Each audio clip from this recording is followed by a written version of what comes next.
God, they worked their magic with this.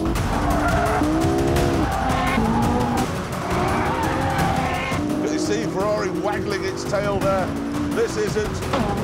This grips onto the road like a terrified toddler grips onto its mother's hand. So, Lewis Hamilton, watch and learn. This is how you pass a Ferrari. Without crashing into it. Oh, yes.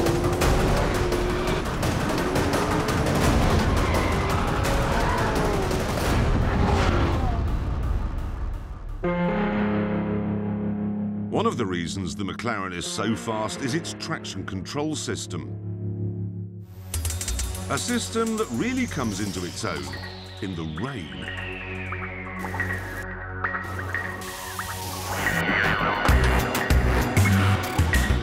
It lets you drive hard, but it won't let you kill yourself. And that is just the tip of a technological iceberg. There's a flap on the back which raises when you brake hard, so you can't see what's about to crash into the back of you. And then we get to the suspension. A computer has replaced the anti-roll bars, so all four wheels are truly independent of one another. This gives you better cornering and, more importantly, a better ride.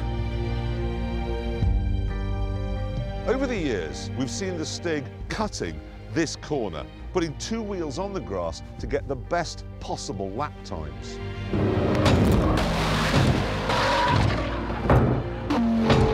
But if you ride a bump like that in the sort of hunkered down, firmed up cars that he drives, the jolt is horrific. It's like being dipped in liquid nitrogen and then hit with a hammer. You just sort of shatter. In the McLaren, though, it's a very different experience. Here we go. Two wheels off the track. Get more of a jolt if you drove a Rolls-Royce over a Jaffa cake. I've never driven a supercar that's even half as comfortable as this, or as well trimmed. It's all exquisite leather and stitching and beautiful graphics. It's simple, elegant, a truly lovely place to sit. So yes, in every scientific and mathematical way, this is better than a Ferrari 458. It'll even do 30 miles to the gallon. But there's something missing, something that can't be measured, something you can't really put your finger on. There's no zing.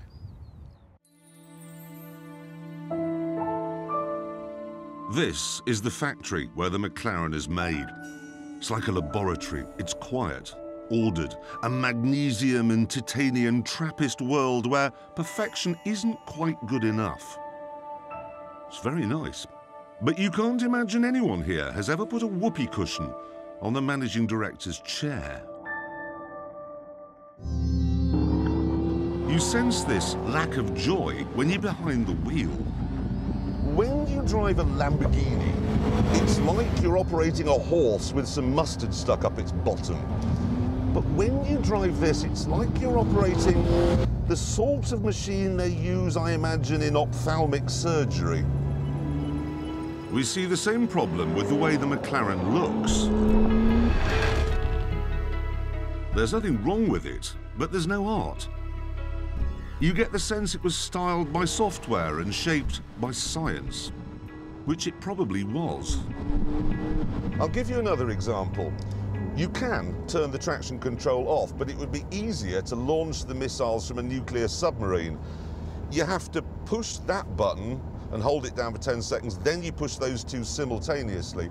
And I said to one of the engineers the other day, why does it have to be so complicated? And he said, well, why would you want to turn the traction control off? I said, well, it'd be fun. And you could see him thinking, fun. I must look that up in a dictionary.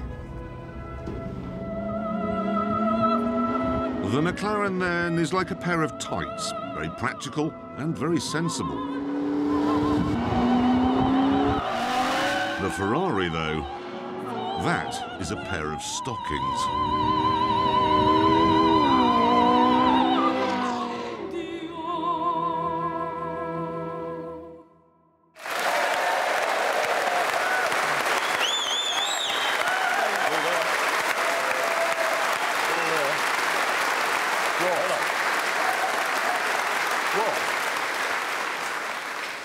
What are you on about?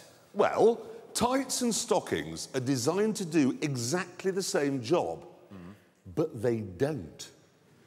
I don't know, I only wear socks, Jeremy. Can we just move on from the hosiery, chaps, back to the car? Yeah. Is the ride really that good? Like a Rolls-Royce. Unbelievably smooth. And do you know why?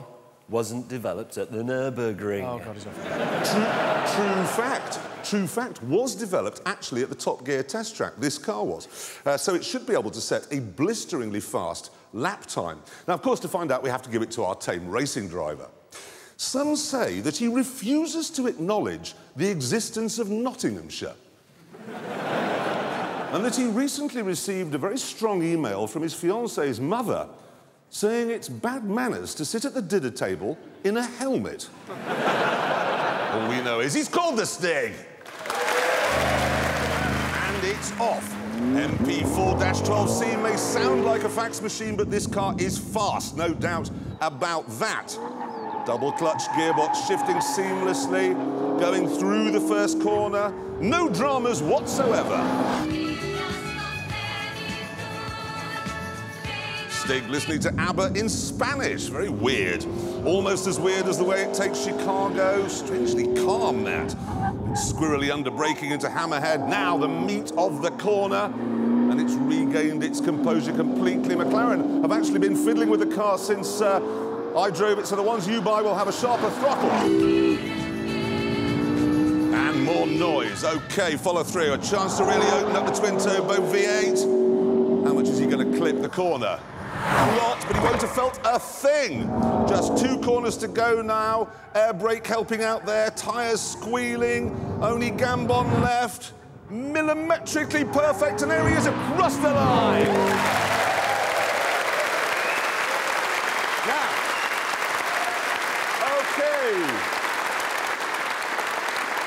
Here is the Ferrari 458 119.1, the Ferrari Enzo 119.